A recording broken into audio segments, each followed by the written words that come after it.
Ayan guys, ito yung ating gagawin o repair. Ito ay isang solar Christmas light. Ayan. So ito yung kanyang solar panel na napakaliit. So pag tumapat sa araw yan, magcha-charge to. At sa gabi, pwede natin pailawin. So ito yung kanyang mga controller. So meron siyang on and off. Kaya lang talagang hindi na siya sumisindi. Hindi na siya nag-on. Ito naman kabila, ito yung mode. Kung pwedeng permanente or nagbi-blink or dahan-dahang nagbi-blink. So ngayon, hindi siya umiilaw. Hindi na charge. So titignan natin kung anong problema nito. At sa pang problema nito, ito, medyo loose na rin to. Ito naman ay walang connection. Tinutusok ito sa lupa. Ayan, kaya ito ay matulis. Ayan. Kung hindi naman to kailangan itusok sa lupa, isabit lang. Pwede na rin tanggalin to. Matatanggal naman to. Pero unahin natin para natin mapapailaw to. Itong solar Christmas light na to. So open natin. Tingnan natin ang loob kung anong meron sa loob nito. Itong black box. Yan. So apat na screw naman to. Usually ganito lang naman ang design ng mga solar Christmas light. Yan, itong mahaba na to ay hindi to antena ha. Walang antena dito. Plastic lang yan. Yan, pag inopen natin, ito ang bubungad sa atin. Yan, ipa-close up ko lang sa inyo para inyong makita mabuti. Yan. Close up natin mabuti para makita nyo. Yan. Pababa natin. Sandali. Focus natin para mas mabilis nyo makita. Yan. So ito yung laman ng black box. Okay. So tinanggal natin itong cover. Yan. So yan. So may wire. Itong wire na to ay papunta sa mga ilaw. So ang ilaw nito ay hindi naman ito series connection. Ito ay parallel connection. Dugtong-dugtong. Kala natin dugtong-dugtong. Pero ang connection nito ay ganyan lang yan. Yan. Parallel siya. Kaya lang, kailangan ng mahaba, maraming lights, kaya parang dugtong-dugtong siya. Pero hindi siya series. Ang tawag sa kanyang connection ay parallel connection. So, ibig sabihin, pag parallel connection, kahit isa lang matira dito na ilaw, iilaw yan. Kahit lahat masira, kahit isa lang matirang buo, iilaw pa rin. Dahil siya nga ay parallel connection. So, sa case nito, hindi natin masasabi na walang sirang ilaw. Pero hindi naman ibig sabihin lahat nitong kabuuan ng mga ilaw na to ay sira. Imposible yun. Okay? Kaya magpo-focus tayo dito sa black box. Dahil malamang itong ilaw ay buo dahil ito nga ay parallel connection. So meron tayo ditong baterya. Makikita, yan. Ang baterya niya ay rechargeable, 600 mAh, 1.2 volts. Yan. At meron siyang maliit na board, circuit board. So ito yung kanyang IC. Yan. Yan ang in charge sa mga controller. At ganun din, siya rin ang in charge para mag-charge itong baterya. Yan. So ito yung on switch and on and off. At ito naman po yung kanyang sa mode. So unahin natin, kung wala tayong tester, ang unahin natin dyan ay palitan ang battery. Pero kung tayo ay mga technician naman, pwede nating i-testing. Okay? Pwede natin i-test ang mga ibang pyesa dito. Madali lang i-test to kung tayo ay technician. Pero kung hindi, medyo mahirapan tayo. So, gawin natin, testing natin. Turuan ko kayo ng konting electronics. Para medyo matuto naman po tayo. Okay? Mura lang naman ang tester. May nabibiling 200 pesos lang sa Shopee. So, ano lang gagawin nyo? Yan, set lang tong ano. Tapos itong yan, makikita nyo itong ano, itong kanyang rotating. Tatapat nyo lang yan sa, dahil ito ay 1.2, tatapat nyo sa 2.5. Yan, pwede na. So, susukatin natin. So, meron naman siya nakalagay, negative and positive.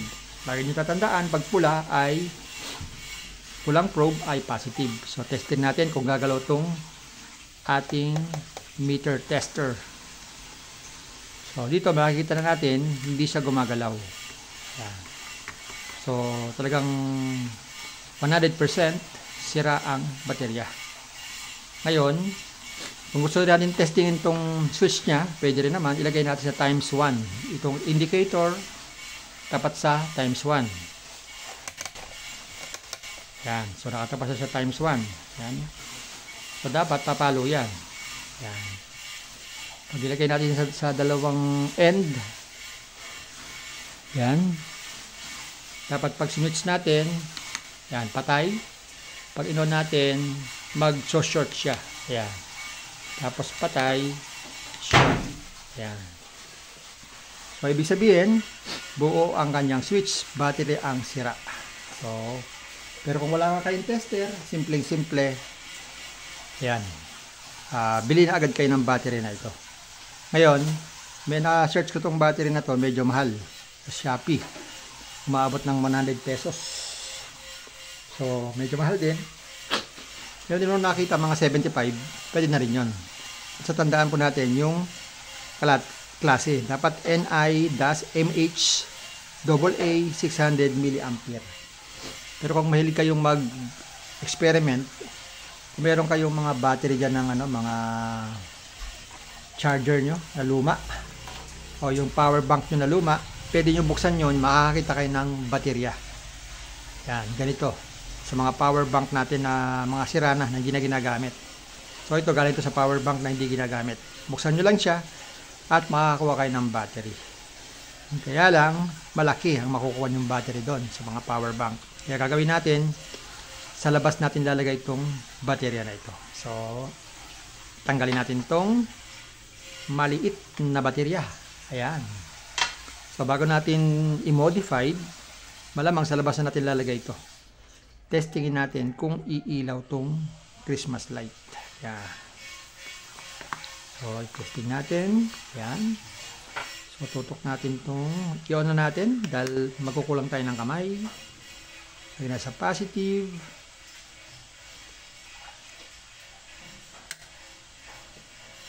Hindi siya tumatama, ha? Ayan. So, makita nyo guys, yung mga ilaw natin ay umiilaw na siya. Ayan. Ayan. Makita nyo?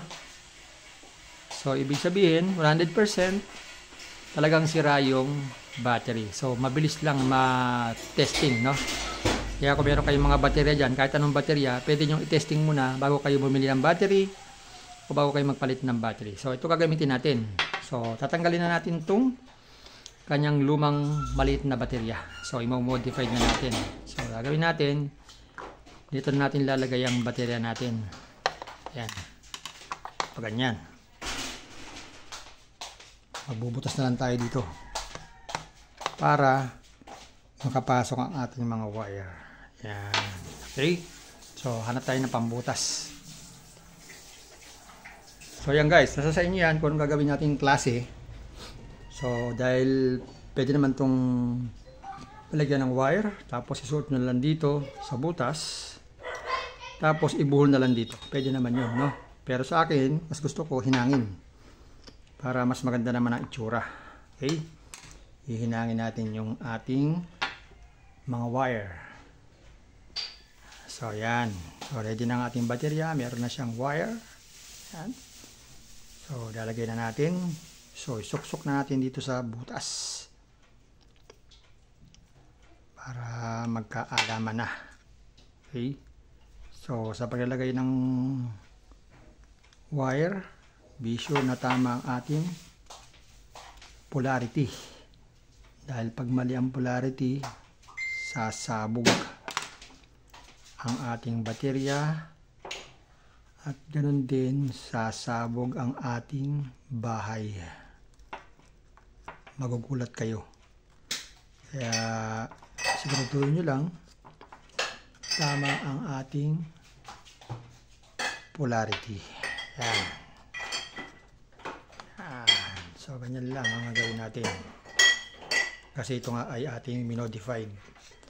Ayaw natin bumili ng baterya dahil mahal. Yan, mahal ang baterya. 50 pesos. Sayang ang 50. So, ganyan lang gagawin natin. Yan. So, lalagyan natin ito ng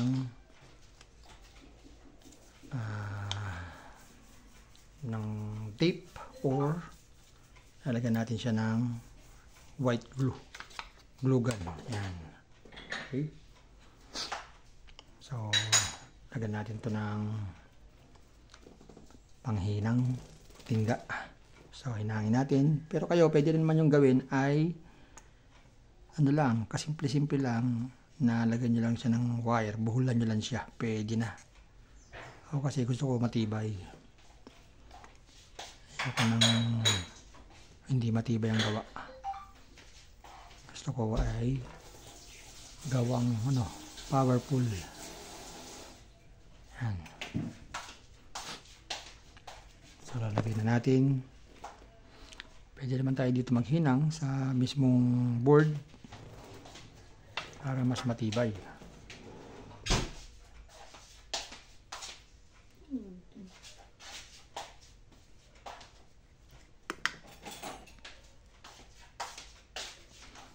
Yan. Pwede naman natin dito i-direkta ang gusto natin para lalo siyang matibay. Yan. Nasa sa atin yan. Kung anong gusto nating design, pwede rin dito. Sa negative. Yan. Pwede natin dito lagay yung ating wire. Ihinang. Yan. Para mas matibay siya. Yan. Kasi kung dito, bubuhol na kayo pwede. Pwede naman buhol dito sa spring. Yan. So, ihinang na natin itong ating mga wire. Pero yung wire sana wag masyadong mahaba dahil mahirapan naman kayong magsara. Yan.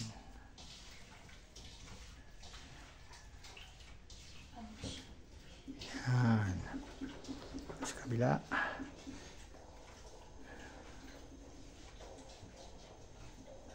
Yan. So, ihilan na natin sa board. Sa negative.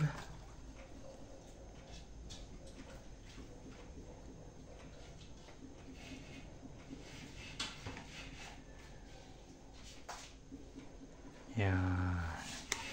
At ganun din naman sa positive. So, ihilan na natin para matibay talaga ang ating trabaho. Hindi wasi-wasi. Mahirap kasing gumawa ng trabahong wasi-wasi. Lalo pag kuryente ang pinag-uusapan o electronics. Mas maganda yung fix na fix ang gawa natin. Yan. So, okay na. Ilagay na natin yung ating wire. Ayan, kahinang na siya. So, sasara na natin. Yan. Ito mamaya, ilalagay natin ito ng glue gun para mas magandang tignan. Okay? Para hindi naman nakakahiya sa makakakita. Yan. So, screw natin. Screw natin. Sara na natin itong ating black box. Yan. Isa pa dito. Yan. Isa pa dito.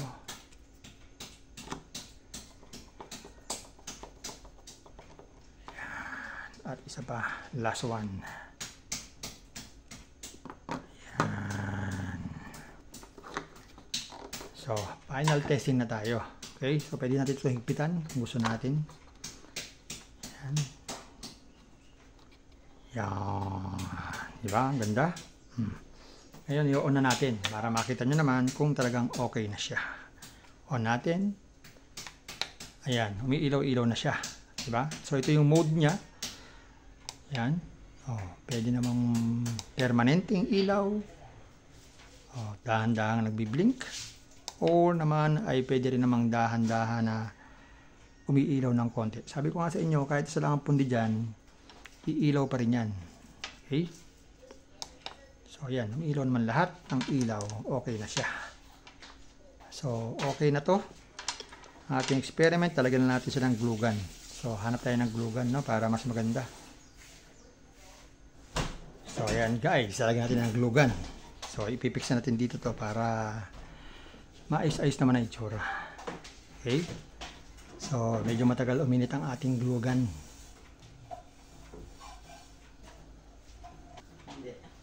So ayan guys, lalagyan na natin ng ating glue gun para mas maganda-ganda naman ang itsura niya. Yan. Para nakadikit. Kasi baka malaglag eh. Naman dito sa paligid namin, maraming mga bata. So dapat ay ating pinipix ang ating mga ginagawa dito. Yan.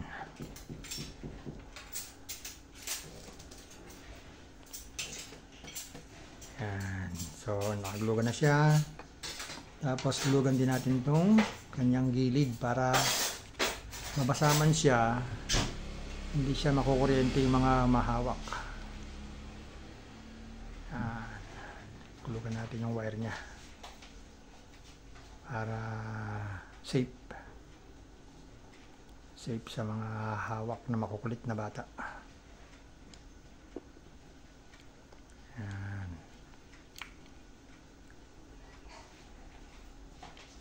Glugan natin siya.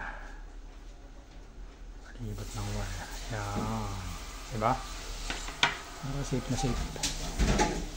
Walang hassle. Ha? Tapos ganun din sa kabila. Lagyan din natin ng glue gun para hindi naman delikado sa mga hawak na makukulit na mga batang makukulit na hawak ng kung ano-ano. So mas maganda na yung nandito tayo sa safety first, sabi nga.